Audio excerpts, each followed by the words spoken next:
Well, how about that? There's the snazzy intro music, and we are live right now, going out on YouTube. And I'm Alan Levine, and we're here in the cafe, the virtual cafe that I kind of made the metaphor to have two open education conferences sit down at a cafe, and we're all at the same place. And now we have even more people coming to the cafe table. Hi, Tanya. So glad you could be here. We just went live, and it's so good. And I'm just saying, we just arrived at our table, and we've got our preferred beverages, and this is just a chance to have a conversation about open education conferences that we've all been involved with. So, of course, we need to meet each other, although we know each other. But for people listening right now, I'm going to go just, well, I don't know. Do I have to call you out in order, or would you like just to be free form?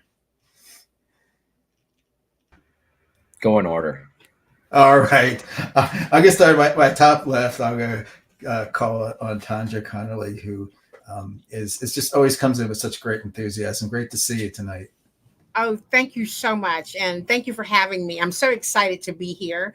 I always joke if Ash can make it to all of our meetings that's in the United States, we can make it to Ash.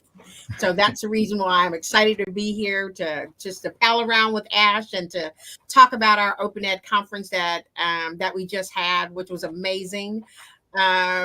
We had the opportunity to meet our numbers that we wanted to, had over 1,000 participants. It was a wonderful venue. Not only was the venue amazing, which consisted of workshops for new OER people as well as experts in the field, but we're still learning because you know that OER is about sharing knowledge, and every day we want to learn something new. So we're still learning about a lot of things that we'll be able to bring to the table. And my joy just basically came from being able to see my wonderful colleagues. I had a chance to meet Tanya for the first time, and just to see people we haven't been able to just embrace, one another in a long time. So it was great to sharing knowledge face to face. So I'm excited about being here, and thank you for having me. I really appreciate that. Oh, excellent. Thank you. And so, and of course, Brandon Carson, who's part of the planning group for open education. Were you there in Providence, or were you from No, here? I was Ah, remote here in Oshawa, Ontario, Canada. But I will be joining, going over to Brisbane for the OE Global Conference, and I'm really excited about that. yeah. See, it's kind of a cross flow because I was virtual for open ed, and so we have good overlap. And so what sort of, well, I don't know. I'm not going to ask questions. Let's just talk about the conferences. And so, it's been a couple weeks now. Are you still feeling some of that kind of buzz from it? Yeah, I really enjoyed the online component to this. It's just so neat to be able to be part of Discord, connecting with all the folks all around the world who are coming to the conference, and seeing that it's still kind of active right now on Discord is nice as well. I haven't been writing in there as much as I wish I was, but I'm definitely monitoring on a regular basis. That's really good to hear, and that's a good sign of the community that happened there. And so Ash Barber, who was part of that conference, and we'll see her in Brisbane. And again, you were there and not there, and then you'll be there in Brisbane. So tell us about your feeling on open conferences these days. Yeah, I love that the Open Education Conference was virtual as well as in person. That hybrid aspect made it accessible for me because I can't fly everywhere and be everywhere all the time. And so I think it's really well done as well. I mean, the Open Education Conference has had several years of delivering virtually, so they really knew how to do that side down pat. It was bringing back in the in-person component that was the challenge this time around. But yeah, I think we had like maybe 14 or 1,600 people in total. We had over 1,000 online, which is really great. But I'm very excited that OE Global is in Brisbane because that's obviously a much shorter trip for me being in Adelaide. So I think it's only like a couple of hours on a plane and I'm there. So I'm very, very excited for this. Well, good. See you in just a little over a week. And Tanya Spillboy, great to see you here at the cafe.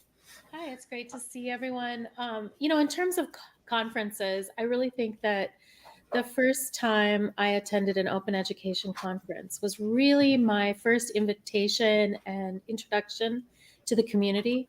It was the place where I met people who I'm still friends with now, and was inspired by all the amazing things that happened in open ed. And it was really the first time I felt like I belonged. I found my people in education, right?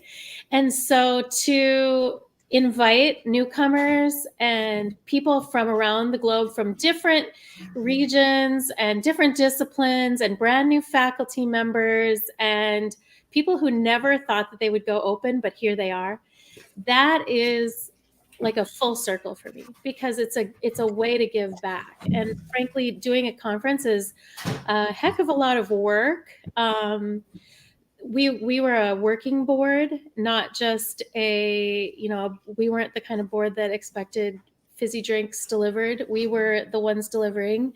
So kudos to the entire open education team that made this happen. The people in person, of course, I mean, Tanja was selling, we were behind the desk selling t-shirts, making sure everybody got their orders straight, helping folks get to the right rooms, making sure that everything was kind of working well. And then online, we have people like Brandon and Ash just running that behind the scenes online conference in a way.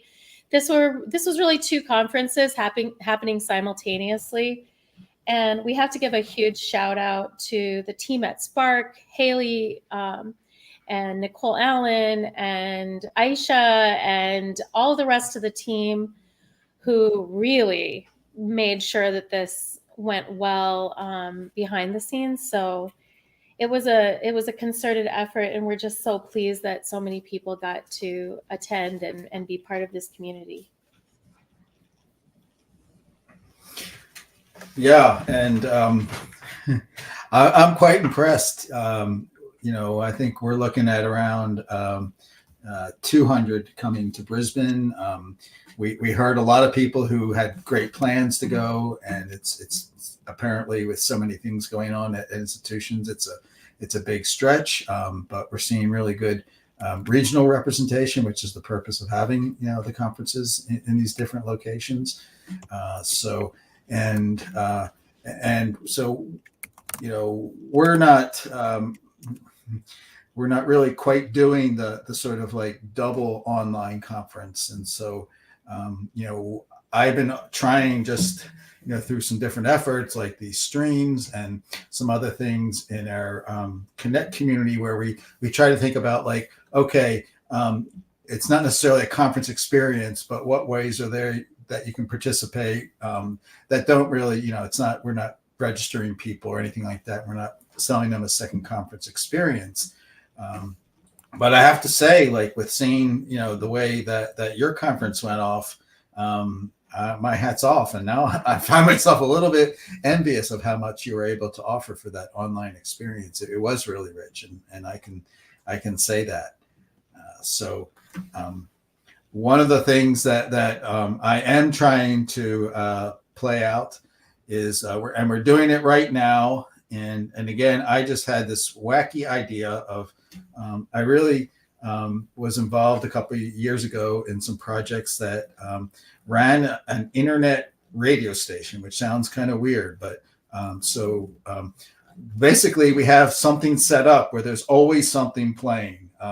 If no one comes in and is doing a live broadcast, which we are doing right now, actually, there's a radio station that plays all the time.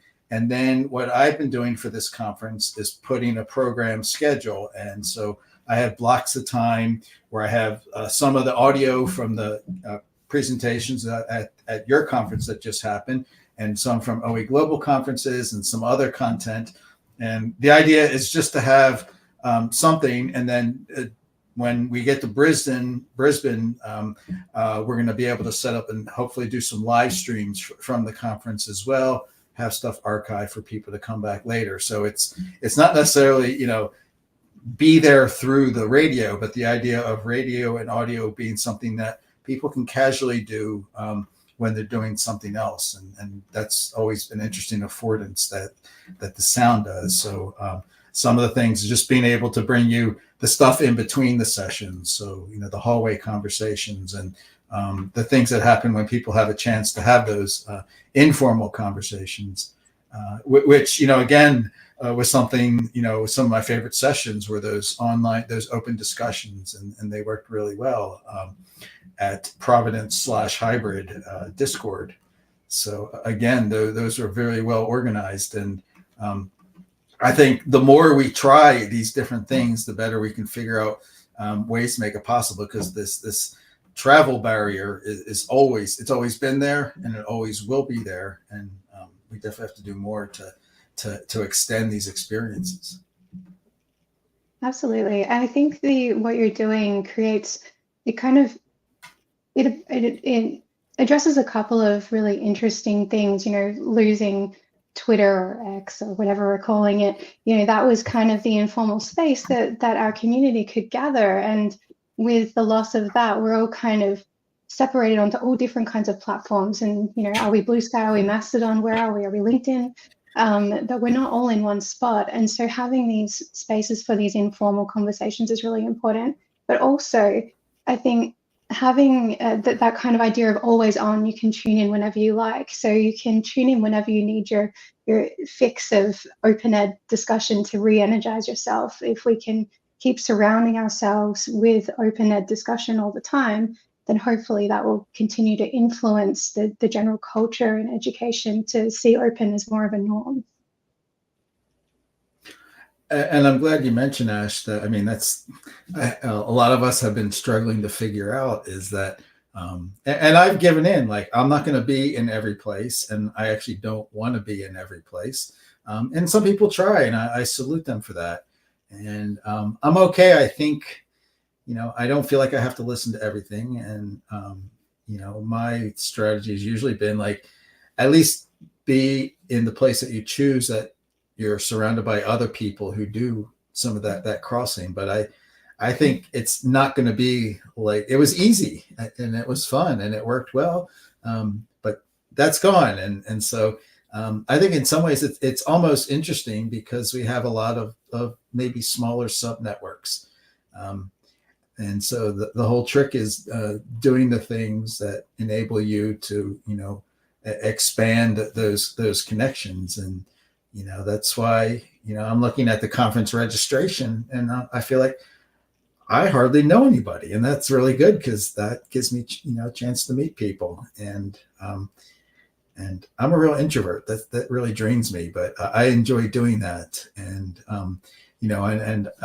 last year, Tanja, when I was at our conference in Edmonton, it just dawned on me that was my first travel post-pandemic. And it's like, it's really good to be here. As much as I enjoyed this interaction, I want some of both.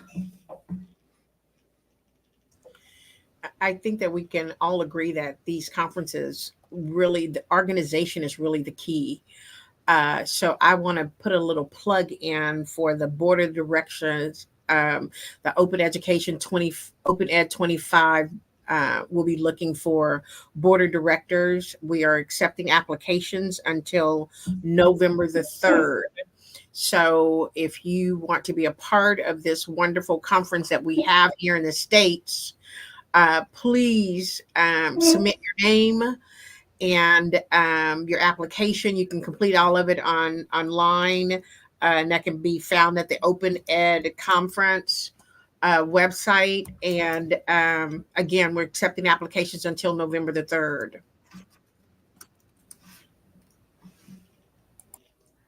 Yeah. So what compelled you to do this a year ago? I think it's been 2 years for myself, and I am always looking to see what I can do to contribute to make it better. So this was the next thing that was the next step for me to do. The next step after that I was invited to be a part of the interim board for the national coordinating for open educational reach. So that was the next step. So I'm always trying to see what I can do in order to contribute, to get the word out, to make us, to make us better. So I'm always just wanting to, to make it better.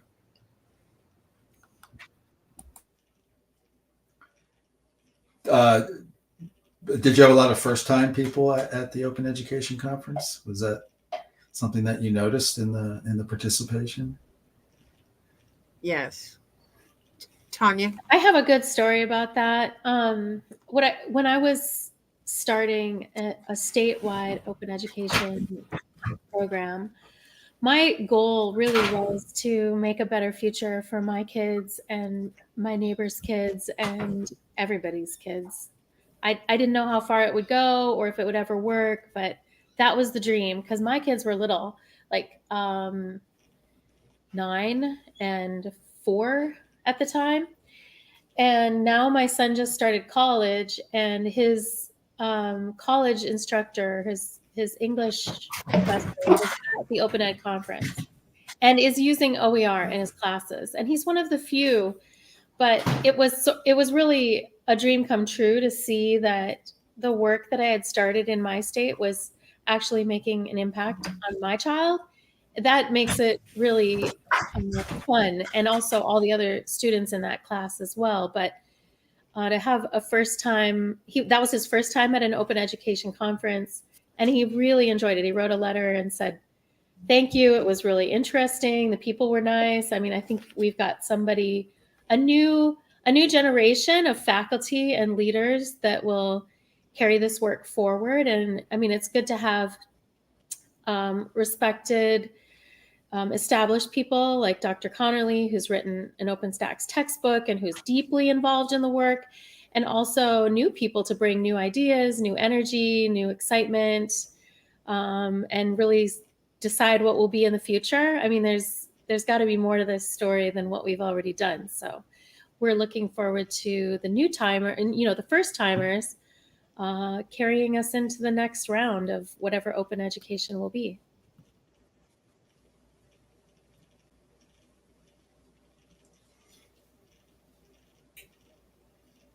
Yeah, and so, I'll ask Ash, what should we expect when we get to be surrounded by some Australian open educators? Some very excited people who have been starved of open ed events.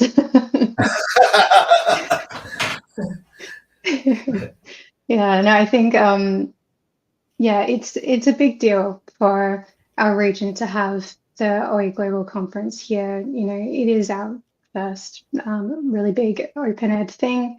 And it's the right moment in time for us as well. We've got all this momentum going with open ed publishing.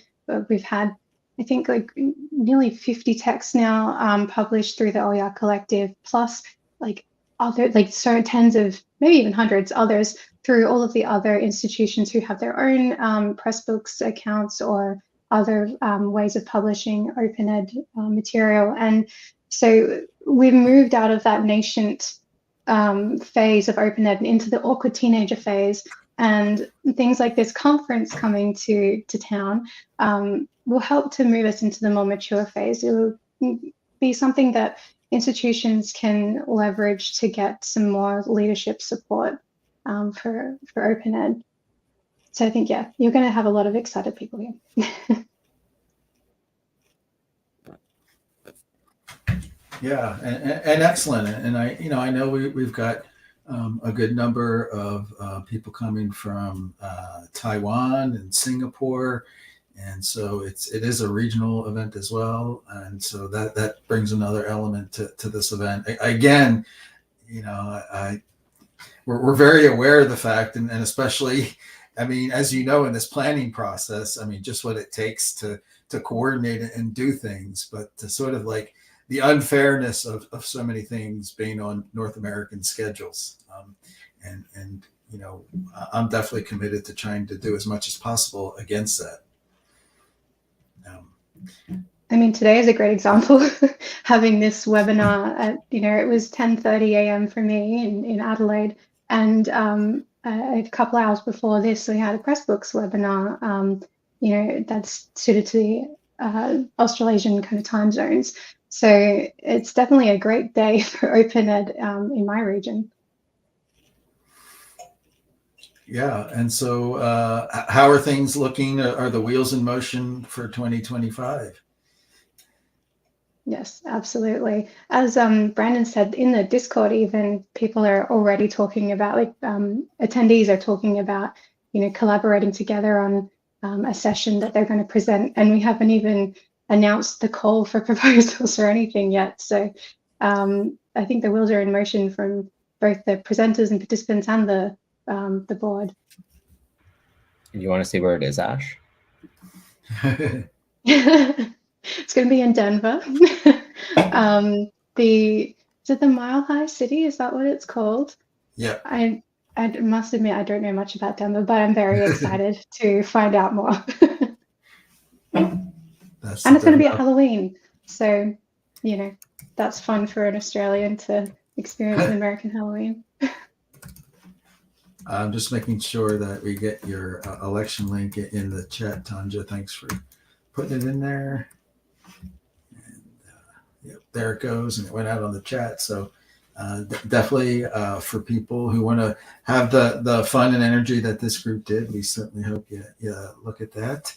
And one quick addition about the board is that people from all over the world were board members for Open Education Conference, and we made a concerted effort to be mindful of people's time zones and include everyone. So Ash was probably the most dedicated, who got up at 6 a.m. to attend meetings, but others were coming in from the Global South and other places, many other time zones. So if you are interested in being part of the Open Education Conference, or you'd like to apply for the board, don't let your time zone stop you from applying, because we make every effort to include folks. Sometimes votes were held on Discord or at we weren't always in the same place at the same time, but we made it work. Anyway, that's just a little plug for your Open Education Conference board call. Thank you, Alan, for posting. Yeah, and I'll get one additional part to that too was they started even staggering times week by week, so making 1 week more suitable for folks in North America and another week more suitable for folks across the pond. So just seeing the different approaches that they were creatively taking and coming up with on the fly was very beneficial for board members. Yeah, I completely agree. And I also want to add that don't let your level of experience prevent you from applying as well, or self-nominating. This is a community-run board. This is a community event, and we want to. Part of the goals of having a community-led board is to build leadership capacity. So if you haven't been on a board before, it's fine. It doesn't matter. I haven't been on one before. You just need to be a passionate open educator in some way, and have attended Open Ed at least once, and just put your name out there, put your hand up, and we'll find ways to accommodate you. They might not let you off the board. I'm not planning suggestions. And I will be mysterious, but and we'll be saying something at the conference, and we're going to be doing a new format next year. And so there'll be some words said about that. But I've been told I can't say anything else. So, but we're very looking forward, and also I don't know what it is, but the conference is very important, but the continuing community and I'd sure like to hear ideas from anybody about the other ways that we can keep this level of collaboration going, because the more things and the more activity that we can generate and the more people that we swirl into the mix, the better. So I have a question for you, Alan. What was your idea to bring us all together for this conversation? I mean, you are the one that pitched this, and frankly, it was kind of esoteric to think, how are we going to do this, and what exactly are we doing? But we all just went along with your wild idea. Talk about what you're thinking in terms of bringing two conferences together and why that matters.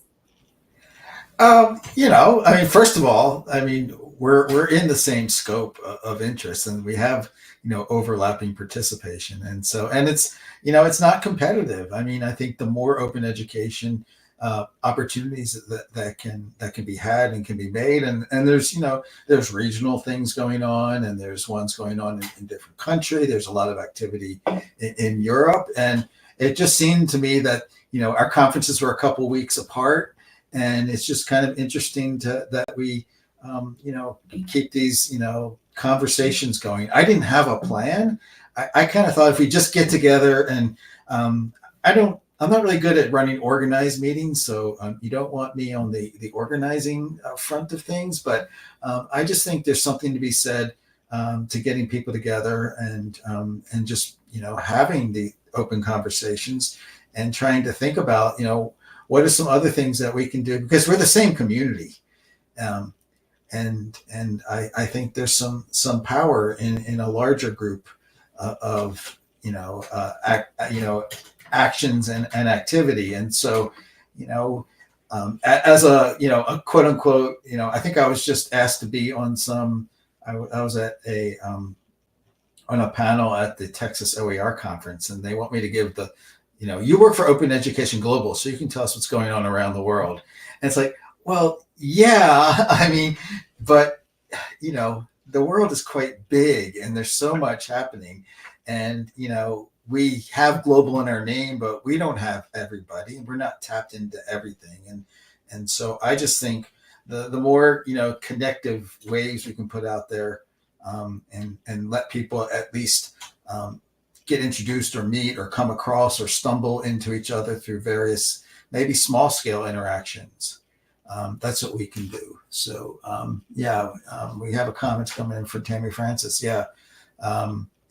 Roundtable discussions, something about that, and we are also all subject to many time constraints and things pulling at us from different directions as well. And so, I just think we have the ability to have a lot of ways to connect with each other, and ways that could be done necessarily without being synchronous. But I don't know exactly what that could be, or what's going to be the draw to get people, convening around something. And so, I just kind of believe that it can be emergent if we at least create some potential for that coming together. It sounds like I'm just like throwing words out right now. So. Have people? I've seen somewhat of a merge on LinkedIn a little bit lately, but LinkedIn doesn't have the same conversational aspects that Twitter did in the past. But at least I can see what people are kind of up to in that space. I like Dr. Tammy Francis's comment, take turns on each of the platforms. Hey, this month, we're all going to Discord. Next month, we'll see you in Mastodon. I don't know. There has to be an answer. But I do remember when I first joined Open Education, and Nicole Allen said, you need to get a Twitter account. And I have no idea what that is. And then she was like, okay, I'll help you. And helped me get it all set up. And there were even times I was like, why can't I edit this post? Those kinds of things. And why can't I see things? So she really helped. I had no idea what a hashtag was. There was a whole learning curve just getting used to Twitter, and then now it's gone. So now I have to learn something else, which I think is kind of, prohibitive for folks who are already comfortable somewhere. So this is interesting to have it on YouTube, because the entire world has YouTube. So in some ways, I'm in the back of my mind, I'm thinking, well, maybe is there a way for all of us to gather here? Maybe this will be like January's platform or something. It could be, and I mean that's an interesting question, because I don't know what I would suggest if someone comes to me and says, "Oh, what's the best place to start and to make those connections?" Um, and I don't think my experience necessarily is good for everybody else. Yeah, the platforms handles. Yeah, and it's true. Like generally, people use the same handles, and you can recognize them, or their avatars are the same. Um, but I think it's gone the route of entropy, and I don't think it's coming back to that. Yeah, and And it's especially difficult that you can't just like search Mastodon for a person like you could on Twitter. You need to know which what is the end of the thing. yeah, Like, the is it instance. at Yeah, social, or is it, yeah, the yeah, instance, or is it, I'm on .au, but like other people are on like really specific instances, and if you don't know it, then you can't actually find them unless you happen to see them through someone else's account that you are connected with, and it's just a little bit harder that way. And sometimes it's just like us finding uh, OER resources. It's like, where do we go? And I think that that is such a good um, format, going and talking about the National Coordination Board. Alan, I put a link in. I try to do several times pertaining to the National Coordination yep, so that's a link. And what this is about is that the Hewlett Foundation invited doers and sparks to develop a grant proposal to fund a national coordination initiative. And basically, we're not asking anyone to like duplicate work or anything like that, but we need a hub. Um, we have so many different resources, and like you said, where do we go to find this person or that person, or this material or that material? Um, so this would the purpose of this would basically be to have a hub, and then like some companies, they have one headquarters, and then there's a region on the southwest side, east region, south. So I mean, that is how I really envision this happening, because we're growing, and there's just no stop. So we'll have a global hub, and then we'll have a hub in the United States, but at least it will have one big headquarters where we know that we can have the resources, where we can go and literally find what we need, but everybody's coming together in order to share all of this wonderful knowledge. But I mean, it's great for new people that's coming, and also for people who are experienced in the field, that where we still are like, I know this information is there. I gotta, I find it. So the coordination board, they had their last meeting today pertaining to all of the webinars. That there was 3 webinars prior to the meeting today, and so they collected all the comments, and the link that I gave you will allow you to review the proposal, the palette that we'll discuss in each one of the meetings, and to sign up for participation. The grant still, we will know about the grant, I think, at the end of the year. And so after that point, we will most definitely be in touch with the community, letting the community know, asking the community for help and for guidance in reference to what we can do with this initiative and the fundings if we receive this grant. So there's still a lot of work to be done, and so we need to get involved. So again, the link that Alan put there for you, please read about it, sign up so you can receive additional information, because it's really beneficial in reference to keeping us together no matter where we are located. yeah. And I'm putting in, and Ash shared really the Australasian special interest group that again is really dynamic, and so it's very hub like in a way. I mean, they've gotten very networked, and so and we can probably think of a couple other examples like this, and so maybe it could come from like, up the global on down, or maybe it can come from these regional ones on the way up. But all of them are showing that connecting people and getting them collaborating across very great distances. First of all, it's possible, and it's something that's going to be effective. Absolutely. And I just want to quickly plug as well that the OEPSIG, the Australasian Open Educational Practice Special Interest Group, that will have a meetup at OE Global, probably during the lunchtime session or the lunchtime break on the Friday. We've had a whole like rebranding or just a first time branding. And so we've now got merch and things, and there'll be like a banner flag thing that you'll see to know where to find us. So if you want to come and say hi, we'll be around on the Friday. I mean, we'll be around everywhere, but specifically on the Friday. And just, I think I know, but what was the origin story for that? I mean, it just didn't pop up on its own. For the group or the Yeah. Is that for you? Yeah. Well, for that was Adrian Stagg's brainchild. So I think it came out of maybe a research project he was doing. I don't remember all of the details, but it was him who started that at UniSQ, University of Southern Queensland, and involved Nikki Anderson as well, who I believe you've interviewed her actually, for her wonderful book that's enhancing equity and inclusion, diversity and accessibility. Idea, all of the words. Yeah. It's an amazing book. But yeah, so it started from a group of open ed practitioners who were looking for their people and recognized that there was this gap in our region, that we didn't have a central kind of place to go.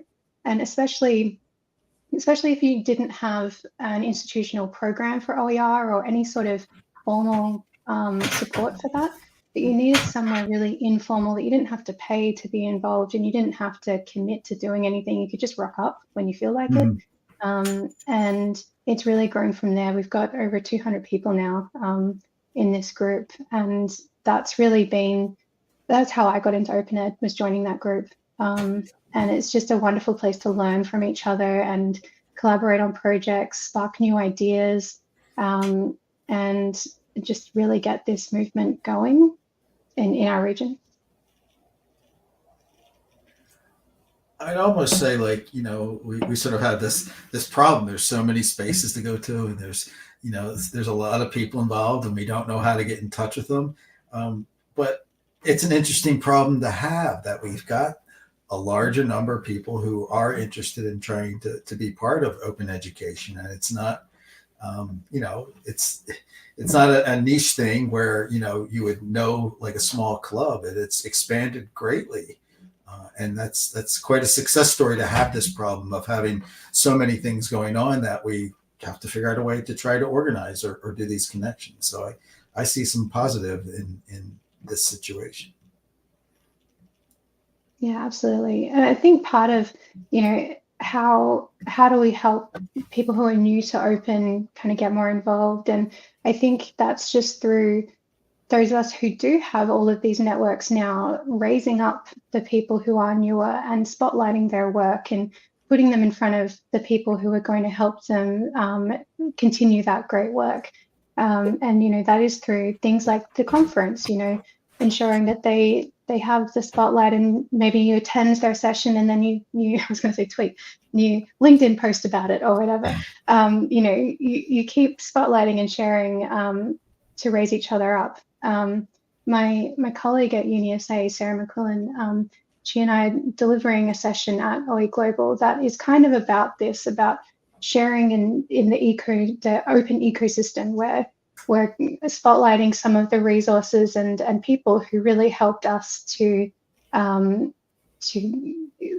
create a culture of open at UniSA. And so we're kind of resharing our work back into that ecosystem and encouraging that through that session. I just think it's a really important concept to continue sharing, not just taking. All right. I think that's all great energy. And I don't know. I'm not going to like keep everybody here at the cafe table. I just appreciate that you're willing to go along with my half-formed idea, which is as clear as it was when I first brought it to you. And I just thank you very much for going along with this. And I think we just try to do more if possible. Um, and so let's just build off of that energy. This was really fun. Thank you so much for thinking of this wild idea and inviting us. Yes, All thank right. you so much. It's really been an honor, and I mean that's the only way that we can continue to grow as OER professionals is that we share the knowledge, and so this is one way of sharing knowledge. So thank you. And thank you, Alan. Hopefully, we can continue to build more collaborative options. Oh, sure, sure. We'll be talking, and we'll be brainstorming ideas, and maybe we'll find those monthly topic discussions or things that we can do, and wherever we do it, we'll just make it happen. Thank you so much. So I'm going to dim the lights on the cafe and end the streams right now.